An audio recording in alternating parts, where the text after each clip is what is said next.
नमस्कार प्यारे बच्चों, वेलकम माय यूट्यूब चैनल पासा @education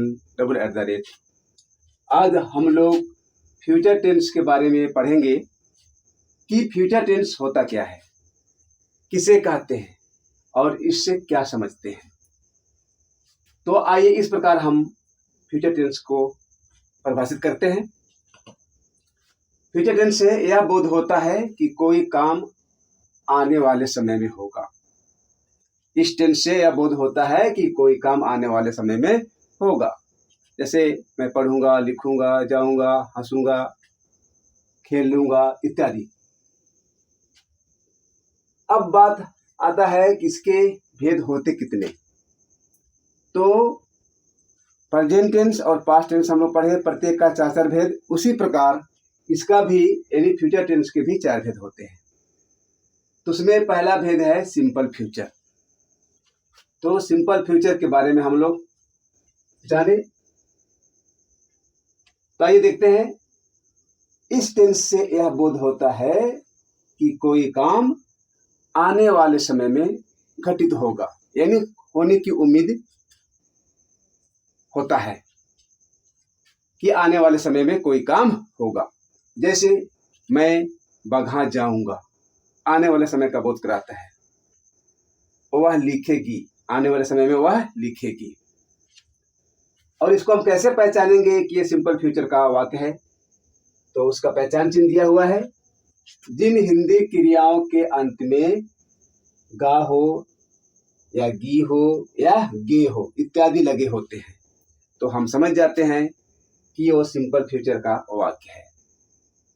तो हम उसको कैसे ट्रांसलेट करेंगे, इसके लिए यहाँ सूत्र दिया हुआ है, स्ट्रक्चर दिया हुआ है। Subject plus shell will plus V1 plus object.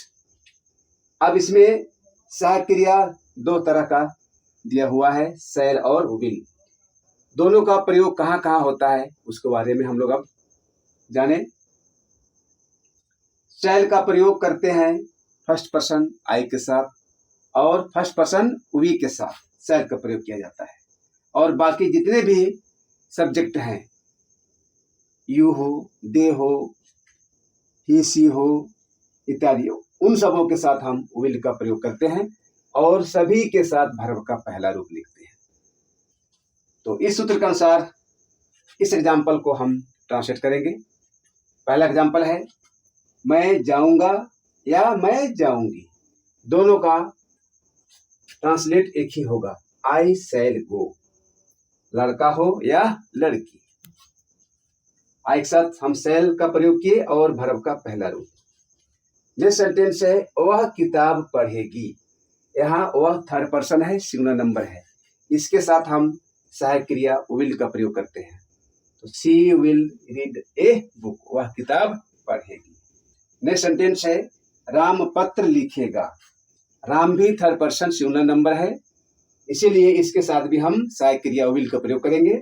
इसके अनुसार हो जाएगा Ram will write a letter, Ram पत्र लिखेगा। तुम विद्यालय जाओगे, सेकेंड पर्सन, इसके साथ हम सहायक क्रिया विल का प्रयोग करते हैं। इसके अनुसार हो जाएगा you will go to school. अगला वाक्य है वे लोग मदद करेंगे, दे विल हेल्प। दे के साथ हम सहायक क्रिया विल का प्रयोग करते हैं। नेक्स्ट सेंटेंस है हम लोग गेंद खेलेंगे। यहाँ वी फर्स्ट पर्सन में आता है, इसीलिए इसके साथ अभी हम ऊपर जिक्र किए थे कि सहायक क्रिया शैल का प्रयोग करते हैं। इसके अनुसार हो जाएगा we shall play a football, हम लोग गेंद खेलेंगे। तो मेरे प्यारे बच्चों, आज हम लोग इस भेद में यानी सिंपल फ्यूचर में इस भेद के वाक्यों को कैसे हम अंग्रेजी में ट्रांसलेट करेंगे, क्या नियम है, क्या पहचान चिन्ह है, उसके बारे में हम लोग सीखे। नेक्स्ट वीडियो में हम लोग इसी में यानी इसी का सिंपल फ्यूचर के वाक्यों को हम लोग इंट्रोगेटिव कैसे बनाते हैं उसके बारे में हम लोग विस्तार रूप से पढ़ेंगे। आज इस लेसन में मेरे प्यारे बच्चों इतना ही। जय हिंद, जय भारत।